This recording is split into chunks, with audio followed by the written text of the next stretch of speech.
Pelton turbine is named after the American engineer Lester Allen Pelton to honor his contribution for the development of this turbine during the span of year 1880. Pelton turbine is a tangential flow impulse turbine. It consists of a runner which is fitted on a shaft, and this runner is fitted with number of evenly spaced buckets. Okay, the jet of water through the nozzle hits the buckets and thus causes revolution of the runner. The runner which is fitted over the shaft is continued to an electric generator which causes the formation of hydroelectricity. So with this we will start the objective questions of Pelton turbine regarding components and working. So the first question is saying a Pelton wheel can have, and in the options we have been provided with number of jets. Do a Pelton wheel have only one jet, or maximum 2, or maximum 4, or 6? Let's see. See, this is the Pelton turbine with one jet, single jet. Then 2 jets, yes, it can have 2 jets.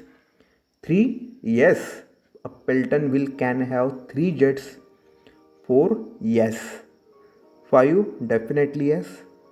6, correct answer. A Pelton wheel can have maximum 6 number of jets. Okay, and also in addition to this thing, 6 jets and number of runners can be multiple. Okay, for example, 6 jets are there over one runner, and simultaneously we can have one more runner fitted over the shaft. Thereby, in order to have maximum efficiency, maximum power generation from the given assembly of turbine, we can have up to 6 jets on a single runner, and we also can have multiple runner fitted on the shaft. Okay, remember this. Maximum number of jets a Pelton turbine can have is 6. Okay, with this let's move to question number next. Buckets fixed on the runner circumference have fill in the blank shape. Are the buckets hemispherical? No. Are the buckets oval shape? No. Are the buckets egg shape? No. The buckets are double hemispherical shape. Okay, let's see the diagram for it. Okay, this is the shape of a single bucket which is fitted over the runner. This is the assembly which fixes this bucket to the runner peripherence or runner circumference. Okay, runner periphery or circumference, and this is the double hemispherical shape or double semi ellipsoidal shape we are talking about. Okay, if the option is having double semi ellipsoidal, then it is also correct one. Okay, double hemispherical or double semi ellipsoidal. Okay, it can be a ellipse also. All right, and this notch is provided in the bucket. This notch is provided so that when the nozzle is hitting the jet on the buckets, the notch makes sure that early hitting of the jet on the next bucket is not taking place. Otherwise, what would have happened? This portion of the bucket would have received the jet and it would have started the rotation early. To get the maximum efficiency of hitting the jet on the bucket, this notch is provided. Also, it provides splashing of the water, splashing of the jet water toward the center. Okay, this is the function of this notch. Okay, and this specific portion, this ridge portion is called as what? Splitter. Now what this splitter does, for example, if it is receiving the jet like this, for example, this is the jet, we are seeing this jet in cross section. What will happen? The jet will hit the bucket and it will deflect in half in the angle 160 to 170 degree. Okay, this angle, this specific angle of this bucket is made 10 degree to 20 degree. Therefore, the jet will be hitting the bucket like this and it will be deflecting, it will be coming out of the bucket at an angle of 160 degree to 170 degree.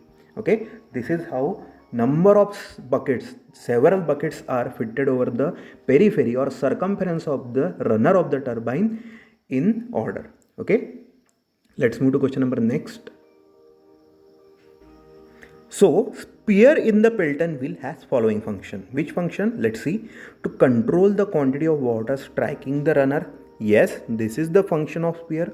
To change the direction of jet of water. No, this cannot be the function of the spear. Spear doesn't change the direction of jet of water. The only thing it does is it controls the quantity of water striking on the runner.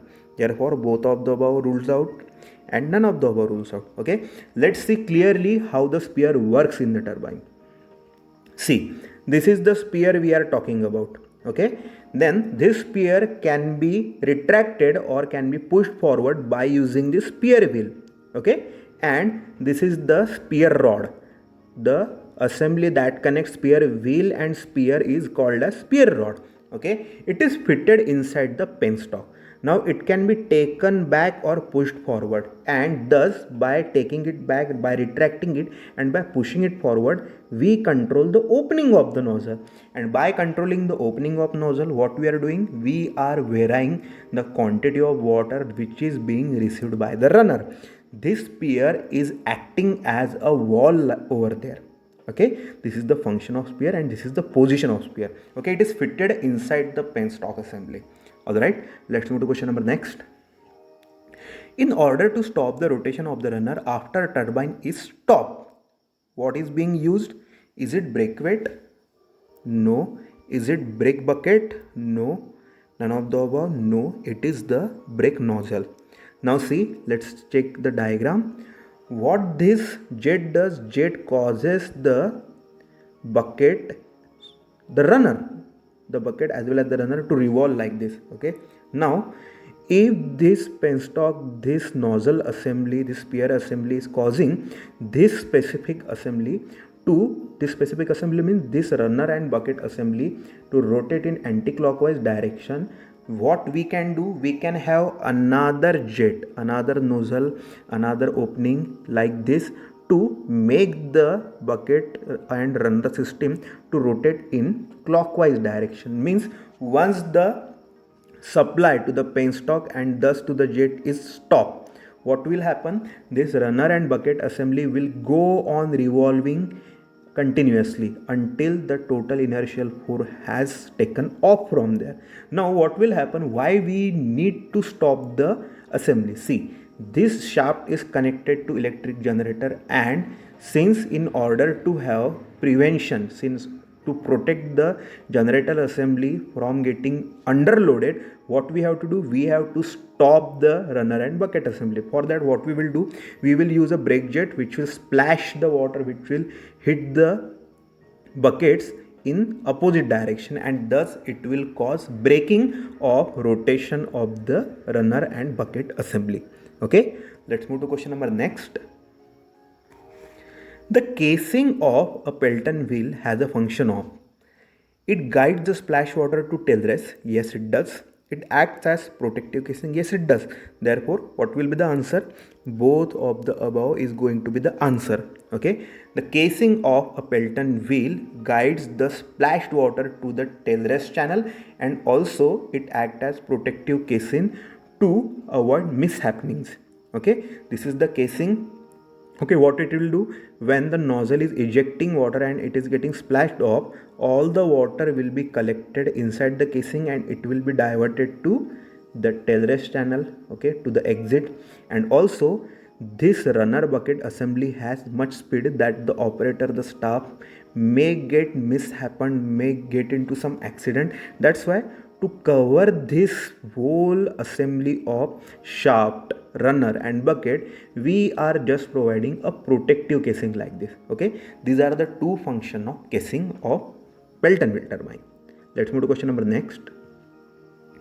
Pelton wheel is a fill in the blank head turbine, and the options that we are provided with are high, medium and low. See, the Pelton wheel turbine is a high head turbine. It supports head more than 250 meter. Okay, it supports head, it operates at a head more than 250 meter. Till date, 1800 meter head has been tested successfully on the Pelton wheel turbine. Okay, let's move to question number next. A Pelton turbine operates at fill in the blank pressure. Is it atmospheric or below, less than or above? A Pelton wheel turbine operates at atmospheric pressure. Okay, inside the casing, over the bucket, over the runner, over the shaft, the pressure is atmospheric only. Okay, unlike the reaction turbine where pressure difference, pressure variation is there, the whole working phenomenon of a Pelton wheel turbine is takes place at atmospheric pressure only. Okay, so this was all regarding component and working of Pelton turbine. In the next video we are going to see design parameters, efficiencies and work done by the Pelton wheel turbine. Till then, take care, bye.